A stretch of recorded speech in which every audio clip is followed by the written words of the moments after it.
What's up? Good afternoon. Welcome to Cohn and Krueger. That's Larry Krueger. I'm Grant Cohn, and we have breaking news. According to the Athletics' Matt Barrows, apparently George Kittle is aiming for a week one return. This is what Barrows wrote in his most recent mailbag article. He says, I don't think Kittle's Achilles tendon tear will keep him out for all of or even most of next season. In fact, he's aiming to be back by week one, though that seems less likely if the team opens the season with a 16-hour flight to Australia. Larry, what do you make of this prognostication from Matt? Well, it is interesting. First of all, this injury used to be death, right? I mean, if you had this injury, your career was over. It didn't matter what position you played. And then there's been medical advancements that have changed this procedure. And when Klay Thompson blew out his Achilles, Grant, some of the Warrior people told me that the way they did the surgery is they kind of lock the Achilles to the ankle, so it's like you could never have a second ruptured Achilles of at least the same one. So the advancements of the techniques and how they repair this thing have gotten worlds better. The rehab time has gotten shorter. That all being said, if I were the 49ers, as much as they need the tight end, as much as they use the tight end, I would still go about things like Kittle was not coming back, just because you need to support him and not have him try to be the driving force of your offense. He's a 34-year-old tight end coming off of an Achilles. You can't. I would go sign an Elijah Pitts or somebody like that, or it's not Elijah. Kyle Pitts. Kyle Pitts, the tight end from Atlanta. I think he's on the verge of a 5-year incredible breakout. He could be kind of like your Christian, or kind of like reminds me a little bit of Marshawn Lynch when Marshawn left Buffalo for Seattle. Great player, didn't happen in Buffalo, went to Seattle, was awesome. Kyle Pitts has been okay in Atlanta, but he hasn't had the quarterback or the offense. You put him in Kyle's system, I'd much rather pay Pitts than JJ. When I first read this report from Barrows, one, he's talking to Kittle or Kittle's camp, which makes me feel like, of course, Kittle's going to feel optimistic that he can come back quickly. He's a Hall of Fame athlete. Fred Warner was pushing to do the same thing. So I'm not surprised there. I was thinking about Greenlaw. Greenlaw tore his Achilles in the Super Bowl and really wasn't available the next season. And this last year, he still was kind of hurt. And it feels like maybe now 2 years removed from that, he might be able to have like a full season. But then there's what Kittle said. He said it happened higher up. It was clean. And that should cut some months off of the recovery time. So the other example that popped in my head is Michael Crabtree. Michael Crabtree tore his Achilles in 2013. It was May 21st to be exact. This was in OTAs. He returned December 1st that season and played through the playoffs. That was the season where Richard Sherman had the famous tip interception to Malcolm Smith. That was that season. So he made it back. He wasn't great that year, but he definitely, that's 6 months and change. So it can be done. Was he ever great again, by the way, Crabtree? You know, he had another 1,000-yard season with the Raiders. He was pretty good. Now, he was 26 when this happened. Kittle's 32, and he weighs 250 pounds. So maybe 6 months is a little ambitious even for him, but I guess I would expect him to play this year. I mean, here's the one thing about Kittle. I mean, I admire Kittle greatly, but the reality of Kittle's body is that he was a much lighter athlete, you know, and I don't want to say he's pumped up, but he's built himself up. And he's not like if he doesn't lift his walk, he'll shrink up. His walk around weight is not his playing weight. Like some guys, their walk around weight is their playing weight. For him, it isn't.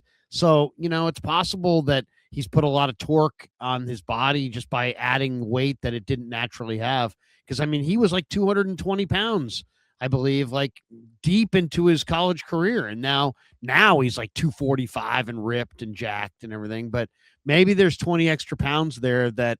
That's him right there. Yeah. I mean, what does he weigh? That's George Kittle coming out of high school. What's that weight say? I can't even read. They say 235. That's pretty generous. I've seen him at like light. 200. He was a wide receiver coming out of high school.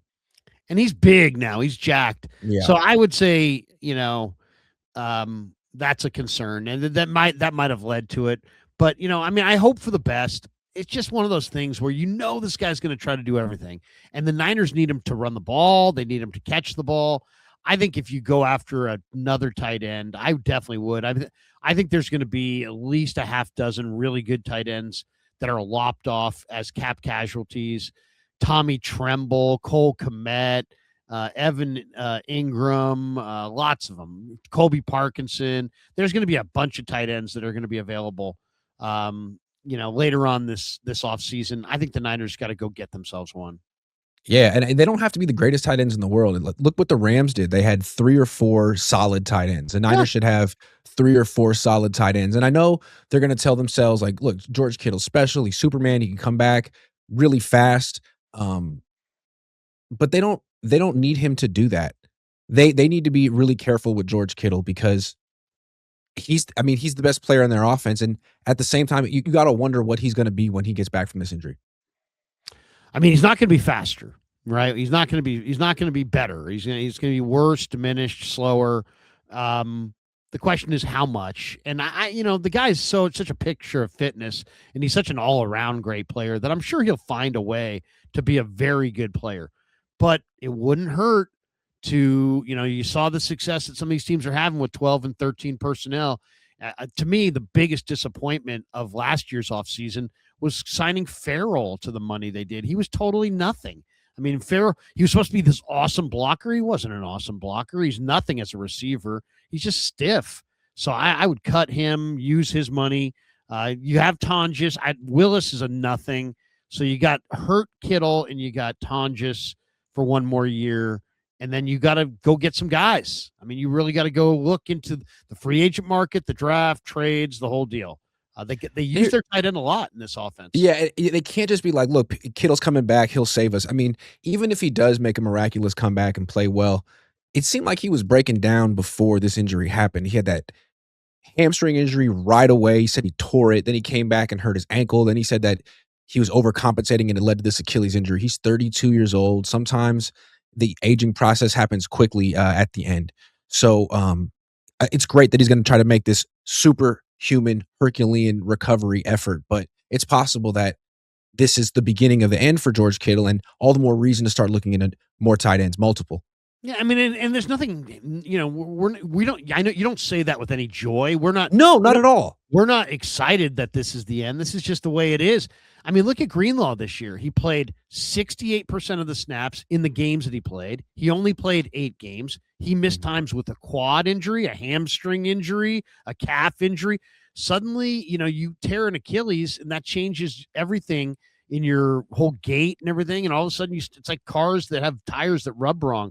Eventually, you're just going to have a bunch of injuries. So, we hope for the best, but I think since he's 34 and he's such an integral part of what they do, you may want to go add a couple players at this position just so you're covered. Kyle Pitts, Dave Njoku, there are options out there. Tommy Tremble is a guy that I really like. Jewish guy says Kittle is closer to Aaron Rodgers' age than Crabtree.